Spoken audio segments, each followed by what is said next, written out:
This is Andy Purewal for Boxing News. I'm joined by Sonny Edwards here in London. Sonny, firstly, how you doing? How was the trip down from Sheffield? Yeah, it was good. It was good actually by way of Leeds. I went to pick up the champ, make sure he was chauffeur driven down. Didn't want him getting, getting ill maybe, mixing with the general public. True, not looking after him like that? Now, to be fair, we could have asked, so good angle. Now, we could have asked, but he originally wanted to get trained, but then I was driving anyway. I wanted my car down here, so he, boys trip. Sonny, talk to me firstly about this opportunity for Ishmael. Came out of the blue. Obviously, everybody was excited for what would have been Liam Smith versus Josh Kelly. Liam falls ill, and Ishmael just steps up. And you've shown, as you've worked with him, he's willing to step up and be in difficult fights. The Lima fight would have been a very difficult fight as well. So, talk to me about why he got so much confidence he can upset the odds on a week's notice against Josh Kelly. Yeah, I mean, first of all, gutted for Liam Beefy Smith. Obviously, his brother trains my brother, and we share the same manager, so gutted for him. But I guess in moments like these, sometimes it's a show must go on, and there was a few fighters all chucking their names in the hat. I think half of British boxing at middleweight and weights below wanted the fight and opportunity, but yeah, it was first mentioned on the Friday, and I'll be real, I didn't think much was going to come of it. It was just, would he? Registered interest, and just asked Ish, keep this between us. But yeah, he said straight away yes, before any conversation of money or any conversation of anything. He understand, the gravity of the scale of the event, and he was more than up for it. He was sat ringside when Josh boxed Troy Williamson a few years ago, and he said that day, "Oh, I'll beat him." So here we are, 2 years, or whatever, around about that in the future, and now it's time to make that statement a reality. And I'll be real, we all believe in him. He's a very, very, very strong, powerful. He's a savage. Really, I know I keep saying it, but the energy you bring into the ring, like your actual mindset, who you are as a person, who you are as a character, like you can't disconnect your personality from your body when you're fighting. And as good as Josh is, and he is tremendously talented, I don't think he has the same depth of character that Ish does. I think they've lived two very, very, very different lives, and they have very, very different mindsets about the overall picture. And if I'm working with a fighter, if I am a fighter or a fan of a fighter, I know what mindset out of the two characters I would want to be. You've always said that when you're working with a fighter, you want them to take those tough fights, those tough opportunities. You don't want them just to kind of glide through their career almost. Was there any apprehension on your own behalf, though, just knowing it's only a week's notice? Yes, it's a massive opportunity, but it's only a week's notice for a fight like Josh Kelly. Like, it really depends on the conversations I'm having with the fighters. If our mission is, okay, they're young, we're trying to get them, up to the rounds and also learning the craft. Like, there's horses for courses, so it's not like I'm a kamikaze suicide jumping at every fight that's offered. Like, not at all. However, sometimes there's risk and reward that goes into it, and also platform, exposure, etc. Like, we're a piece of art. We're not a product on the shelf, so everything has to be considered. But when I look at someone like Ish, I see a fully developed, grown man, itching at the bit for his opportunity, has said yes to absolutely everything, every opponent. I could sit here and name 5, 6, 7 opponents over the last 3, 4 months that have been offered it to Ish and said no, or I need an 8-rounder, or maybe next year, or I've got hand surgery now, but I didn't before all of these months. But I'm not joking or lying. So we got to a very certain level of confidence with Ish that whether he wins is up to him and on the night and the preparation, but we're comfortable him stepping in the boxing ring with anyone at his weight, 154, the weight above 160, because it's what physical attributes he brings and how resilient he is and how tough he is and determined. And I guess he didn't always have the luxury of weight classes in his fighting career, Andy.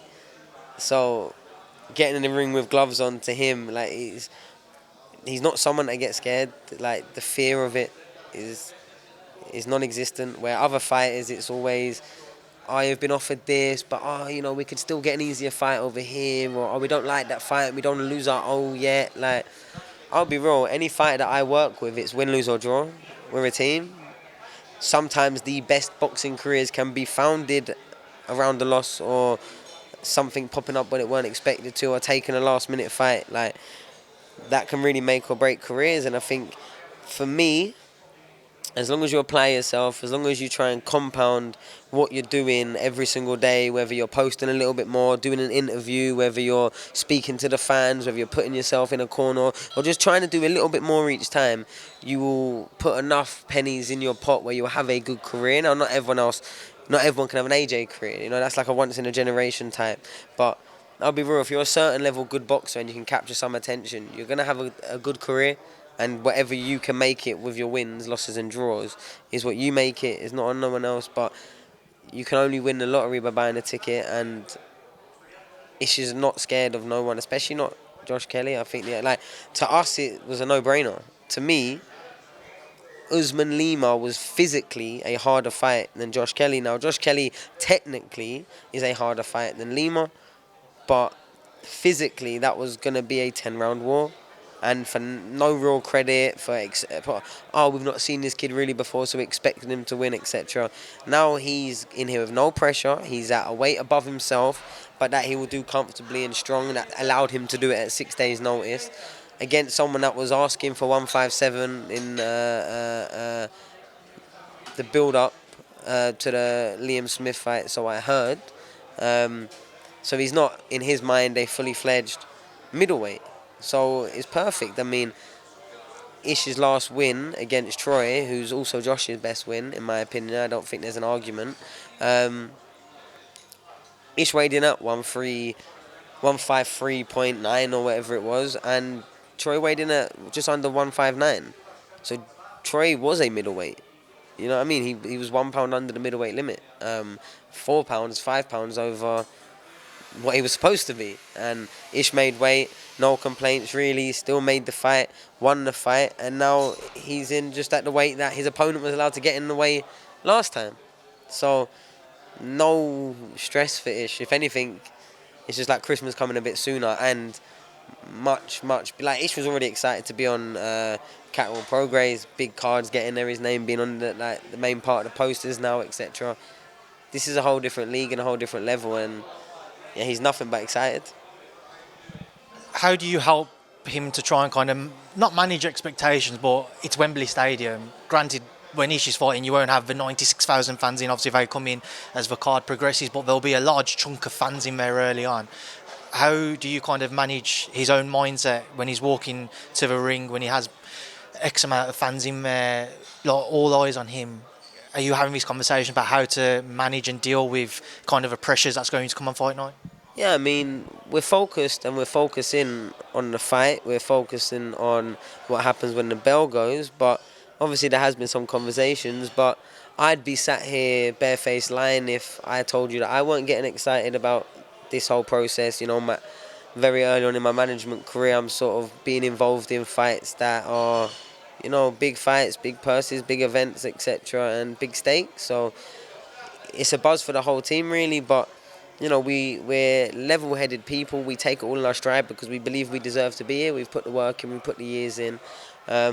We keep our reputation and our name clean when it comes to the business of boxing, and that's why things get done quick around us, because we're not spoofers, we're not blaggers. We won't say something, come back, now it's got to be something else, and we won't, leave a conversation and now something's going off. No, I'd rather leave the conversation exactly how it's supposed to be, and then we know where we stand. So I think once you tick a few boxes, it gets easier to sort of get into places like this, and Ish has done everything required of him, so it's no surprise that he has had this opportunity. He said yes, like I said, asked for no more money, even if it was the bigger fights that people was mentioning and talking about. He didn't care. He was getting the same for him. He just said, look, I'm happy to fight for that next against anyone, so get me in the ring ASAP.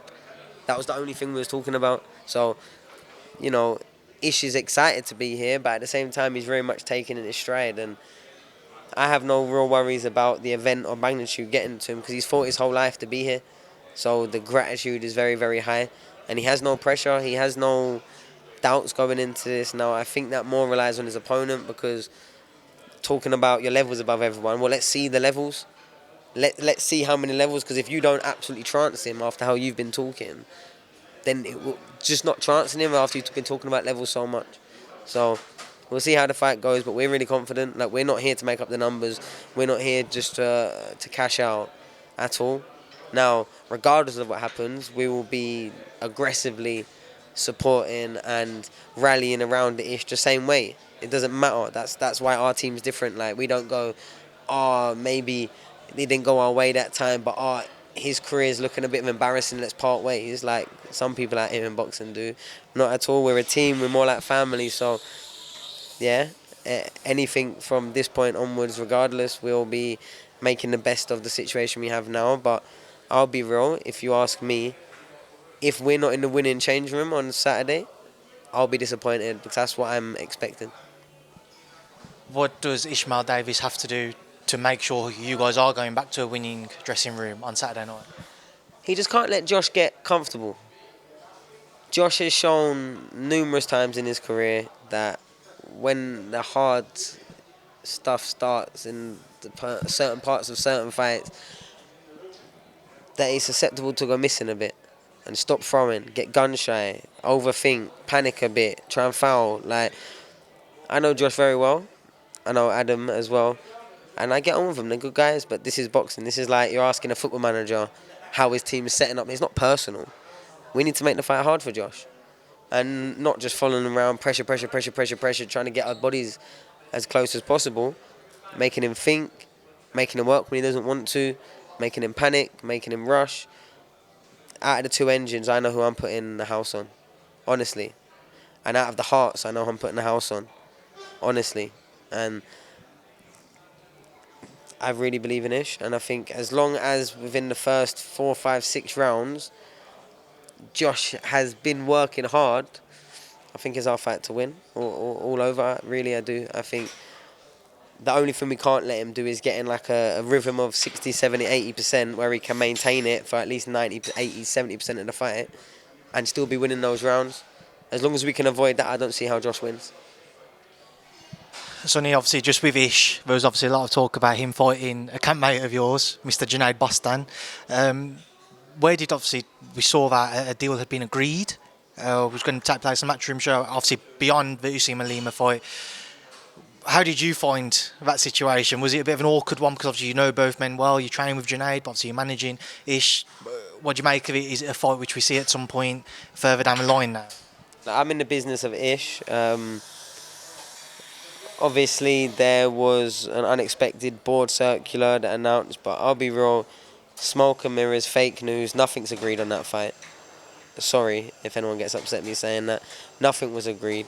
And that fight won't happen. And not because our side, like I said, Ish has said yes to every single fight. He hasn't asked for no 8-rounder, hasn't asked for next year, hasn't asked for it a bigger purse, hasn't asked for it to be a bigger fight next, whatever, bigger card. No, nothing. Ish has said yes to his next purse money that he was supposed to be getting for Lima, to everyone that he could have fought next. Do you understand? No deal's been agreed. If you ask me, I think it's just, oh, something comes up in the meanwhile and now no one loses face. But it was never a fight that we wanted for Ish. It was a fight that the British board put forward. I guess a lot of people didn't believe that. I think a lot of people believed that I made phone calls and pushed it in for whatever reason, which was the furthest thing from the truth. And that's on everything that I hold dear to me. Even to the point I've been asking people, what lies have I told anyone at any point? But, you know, without going too deep into it, I don't think that fight will happen anytime soon. And I know it's not from Ish and Ish's side, because he genuinely said yes for no more money for the Usman Lima fight. And then it wasn't Junaid, and it was Ish that got announced the fight, and now Ish that got the Josh Kelly call up. So I don't know. Do the maths. So, away from all things Ishmael Davies, Junaid Bostan, onto yourself. November 30th, Birmingham, rivalry, reignited, I don't know if that's the right word to use here. Yourself, Galal Yafai, it's been a family feud over the years. Obviously, Charlie and Cal have had their back and forths, never quite got it on in the ring, but here we are, you get to face the younger brother. Surprised that this fight's happening at this stage in kind of Galal's career, not your own? No, because I think he got to the end of the contracts what people are willing to pay him for the fights that he was getting in. It's all good signing a good money contract, but understand the fighters are going to get tougher than if you was earning a ground around or something. You don't get the luxury of getting built the same. All I'm saying is after about 7 or 8, 10 rounders, I was fighting Maruti. He's had 7, 10 rounders. So now he's fighting me.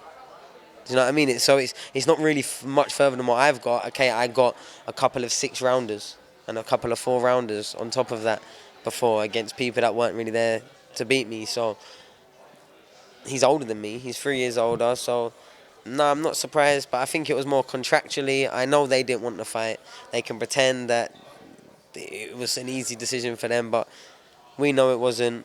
You know what I mean? When your manager's ringing other promoters complaining. The world of boxing is small, man. And I got good relationships everywhere. But I guess Matchroom in a position where, no, we are not going to pay you X, Y, Z to fight insert name no one cares about. On an undercard somewhere, you don't really sell tickets. So sometimes it's time to dance and you don't get the luxury of the timing. For me, it weren't in particular like I needed him. It was just, that's what my contract was kind of based around this fight, so I can only imagine his would be too. If they're not offering me 2, 3, 4 names, then they kind of want me to go this way, and I just don't care enough to disagree with them. Whatever the promoter should want should be what the fans want, so therefore it's what I want. I don't care about having the best record. I don't care about everyone thinking I'm the best. I want to be the best and I want to prove it. The only way you do that is by beating the best. So I'll fight anyone to prove that. So, yeah, I put it in the promoter's hands. They wanted me to fight Ban, they wanted me to fight Curo, they wanted me to fight Campos, they wanted me to fight. They've chose every single one of my last opponents and I've said yes, just like Ish. Because I genuinely think I'm the best in the world, so it doesn't matter. Now, would I prefer fighting in Birmingham against Galal Yafai rather than fighting someone obscure somewhere else? Of course. Like, it's a big fight for me. The city means a lot to me. I've got a lot of friends there, a lot of connections there. I spent a lot of time there.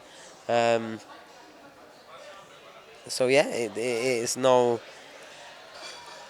different to me, but I just understand that this was the premier fight that my career was pushing for, and probably contractually more than anything. Yeah, Galal could have had a few more years winning, but I don't know. At the same time, a couple of examples of a couple of the fights, you put him in against a big puncher.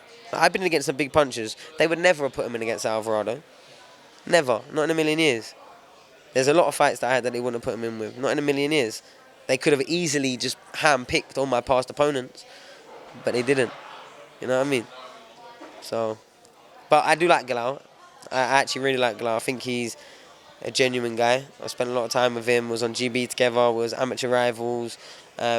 He had great Olympic success and he brought it into my weight division, so I genuinely thank him for that as well. What Galal represents in terms of like when you start a Pokemon game and you get Gary the rival, that's kind of it. It don't mean you don't really like each other, it just means that you keep coming back to seeing each other. And you know, my gripes about the GB setup, how his coach, his manager was also making the decisions 8 years, 10 years ago when we was amateurs and me and Harvey Horn beat him, but he got sent as #1 to the qualifiers 6 months of being on GB. Got sent to 5 different competitions, WSBs, international tournaments before I got sent to my first one. Then they forced me to have scans and declared me unfit to go to it. GB, Rob McCracken did, because I got an injury in the ring, but for me, I would have still fought. And then Galal qualified, so it's more what he represents rather than his person, his personality. And then obviously, you know, his brother not taking the fight with my brother. And I like Cal as well. Like, I actually get on with Cal. Galal and Cal, them two are cool. I think they're cool people. Whatever they think of me, I think they're cool people. Not a fan of Gamal then? just don't even mention his name, man. Less than 6 months after a 20-year, 15-year long boxing career, he's doing personal training pads. After he had all the advantage, he had the GB, he had the promoter. Like, some people get to that, but they never had no opportunities. He had every bit of easy opportunity, and he was losing fights that he was supposed to win. So apparently, what is it? Diego, he told me that his name to the Mexican fans is El Yo-Yo or something. I think it's because he goes up and down all the time, but I'm not too sure where that comes from. The fighter that obviously Lee manages, my business partner manages, that beat him and retired him. But yeah, like I said before, there's 5 brothers and there's only one not worth talking about. So let's keep it on the 4 that matter. You've shared plenty of rounds with Galal. You've obviously shared rounds whilst you're both professionals as well. You'll know him inside and out. In recent years, we've seen you move away from what people got used to seeing, that kind of slick back foot kind of style, to stand a bit more and trade off a little bit more. What's the key to success with Galal Yafai when November 30th comes around? Galal's a great fighter, and we sparred so much because we brought the best out of each other.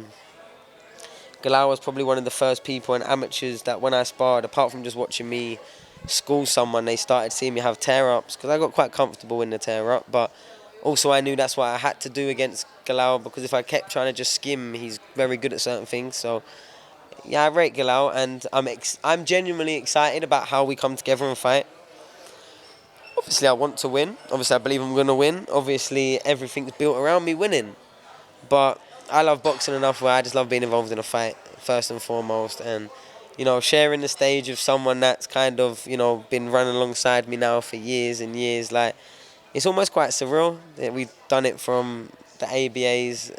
He went to the Olympics, I became world champion, and now we're doing it on the big stage of professional world boxing. Like, to me, it's a massive moment, and for us, and maybe our friendship as well. Because, like I said, there's no part of me that sits here and dislikes Galal. It's just who he represents to my boxing career when we're talking these conversations. And but it's almost nostalgic, being at the top of British boxing. Not at the top, obviously there's levels, but being at the top skim of British boxing, and I'm up here with all my peers. Like even AJ, go way back. Way back when I was training out at Earlsfield. I'm like 12, 13 years old, and he's in the gym watching the southeast, southwest divisions. You know what I mean? Daniel Dubois I shared a flat with. Like Josh Kelly, we was in the sauna club on GB. Like they're all like. Does that make sense? Galal, I was on the same squad as him. Boxing in the amateurs, come all through. Like my brother and his brother, they were friends originally. It's only because professionally they wanted to fight. That's what happens when you're boxing and you both got the same dream and there's only one way in, you know what I mean? So it happens, but at the same time it's very like, I just like it. I just think it's good that all the faces, all my friends, we're all doing well. We're all like the boxing scene, really. I pretty much know everyone, really. Do you think your fight with Galal will emulate your most recent spars? Because I know you've both spoken about how entertaining they were. And they've always been entertaining since the amateurs, I'll be real. I remember people used to like video us when I was in gym. I remember I've got a video somewhere. I probably posted it on Insta years ago or Facebook years ago. But it's always good action, I'll be real. It's high work rate. I like having a fight, but I'm also very confident in that, the way it goes like that, if that makes sense. Flyweight boxing, I don't think has ever been so good, and there's a few people to thank for it, and the belief in us, and now the sort of support that we're getting. Like, this fight feels like a big fight to me, I'll be real. I've been in London all week, and not everyone always knows when you're fighting, but it seems really like everyone's on this fight, and it's a good sign. That's a good sign. So make sure you buy your tickets. There's going to be a few good fights tonight. I've heard some of the undercards, so a few special guest artist performances, etc. Yeah, man, I'm really looking forward to it. Just a couple more from me before we wrap this up, Sonny. The cut, we can see the scar there. How's it kind of healing up? How are you feeling when you're in camp? Yeah, all good, but as long as I win the first 4 rounds, which I normally do, Even against Bam, I was winning after 4 rounds. You know what I mean? If my cut opens up, who cares? Technical decision. It's a very good point, Sonny. And then obviously just moving forwards, your brother Thomas Essomba, that's obviously drawing ever closer as well. Talk to me about that fight. Is this actually a bit of a sticky one for you because it is your brother, but also you manage Thomas? In terms of the dealing of this fight and the representation of Thomas, he will get 100% me. He will get 100% support. As if I was walking a fight week, how I would want to be handled by my manager. That's all I do with my fighters. Just because against my brother, I'm not going to take that away. I'm sorry. This is like I play for Chelsea and you play for Man United right now. That's all it is. It's not personal. This is a sport. We can't have feelings. We can't have, who I'd rather and all stuff like that. No, he's my fighter, so he has my 100% support. I think in the case of both fighters, it's the best opportunity for both. Sometimes boxing does that. And I wouldn't let my feelings get in the way of Thomas, a European title defence in London, where he went to the Olympics 12 years ago and defected, defending his European title against former world champion, that he also is the brother. Like, there's a big story and a big event for him there, handmade, built, like, ready, and all his effort of his whole career at least deserves something like this. And, the stage of me, that's the side of me that's a brother, it's also the best opportunity for my brother to get back to big time of world boxing. I mean, a European title is a legit title. It's the real deal. So the Channel 5 European title fight, it's like boxing back in its glory days, I think, like when you used to grow up and there used to be some ITV boxing and some Channel 5. Like, I think it's perfect for both of them. But will I ever be rooting against a fighter I manage in a ring? Impossible. Now, my brother's in the other corner, okay, it might neutralise me a little bit, but really it just brings me to a stage of, it's up to you two. You know what I mean? Like, it's really up to you two. You've both known each other for years. Thomas wanted to fight Charlie years ago. When he accepted to fight me, he actually thought it was my brother that he'd been offered, and then he accepted it and found out it was me, and was like, oh no, not his style, yeah? And then, Charlie in his head was never offered the fight, even though I know he was offered the fight, but I get it. Thomas didn't offer nothing apart from a hard fight, you know what I mean? So Charlie wants to fight him. He wants a European title shot. Thomas wants to fight my brother. Wants a big fight. Perfect. What do we see when they're in the ring? Two people that desperately want this more than anything else, consciously or actively right now. So I expect to see two people fighting as hard as they can, and they're both good fighters. So may the best man win. Sonny, just before we wrap this up, one final one of the main event this weekend, Joshua-Dubois. What goes down? What do we see? A fight, a hell of a fight, I think. I'm expecting fireworks. I'm expecting a slight cagey, like tentative, but I think once one person landing, I think they'll be trying to get it back. I reckon the ego is going to come out in this one. And yeah, I think both fighters will have like a lot of reason for confidence. They know each other very well. They know each other's rhythms. They've seen each other's whole careers, really. So they was on GB together, the sparring. What about AJ slagging off Fowler? Did you see that? Did you see that? I don't even know what was said, but fucking hell, I thought they were friends. I mean, did you see that spar at all one of the many spars between Joshua and Dubois? Seen loads of spars, but I'll be real. One thing I'll say about AJ with sparring, especially when he was on GB, I don't know so much as now, and it might have changed. Like, he was never really sparring to hurt people. Like, you know what you can imagine, like Mike Tyson was doing in his sparring, like trying to get rid of people. There was times that he was definitely like just like boxing through the spars and trying to probably hold on to sparring partners and not knocking them out. Might have affected him a little bit over the years, but that would have been something that he was getting, encouraged to be doing. So I'll be real, like, you never really saw AJ take the piss. It was like AJ was always, I don't want to say going through the motions, but kind of. Like, he was never trying to hurt anyone in sparring. Like, but you could see the difference. Like, as soon as he gets in the ring, you can see the difference. But yeah, so I don't know. Even if I weren't there for ever seeing AJ get hurt, I'll be real. But I've seen him spar loads of times. But when he was sparring, he was always like, it wasn't like it was going light. It was still like sparring, but you could see it was sparring and not a fight. Where I don't know, when I spar, it's like more like a fight.